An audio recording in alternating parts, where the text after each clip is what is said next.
வாக்காளர் பட்டியலில் பலரின் பெயர் விடுபட்டதற்கு தேர்தல் ஆணையம்தான் முழு காரணம் என முன்னாள் அமைச்சர் ஜெயக்குமார் குற்றம் சாட்டியுள்ளார்.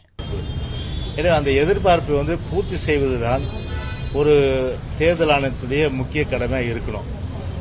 ஆனால் இந்த தேர்தல் ஆணையம் குறிப்பாக பல தடவை எடுத்து சொல்லியும் கூட பல தடவை நாங்கள் வலியுறுத்தியிருக்கிறோம், பல தடவை கூட்டத்தில் பேசியிருக்கிறோம். அகில இந்திய ரீதியில கூட இந்திய தேர்தல் ஆணையர்கள் கூட வந்தப்போ கூட பேட்டி கொடுத்துட்டு உங்களுக்கே சொன்னேன், 100% அளவுக்கு வாக்காளர்கள் தங்களுடைய வாக்குகளை பதிவு செய்கின்ற வகையிலும் யாருக்கும் வாக்குகள் இல்லை என்கின்ற அந்த ஒரு நிலை வரக்கூடாது. எனவே அந்த மாதிரி ஒரு நிலையில தேர்தல் ஆணையம் தங்களை உட்படுத்திக் கொள்ள வேண்டும் என்று தெளிவா சொன்னோம். ஆனால் பல தடவை சொல்லி கூட செவிடன் காதல் ஊதுற சங்கு மாதிரி ஒண்ணுமே செய்யாம பல பேருடைய வாக்குகள் எல்லாம் இன்னைக்கு அந்த வாக்காளர் பட்டியல இல்ல.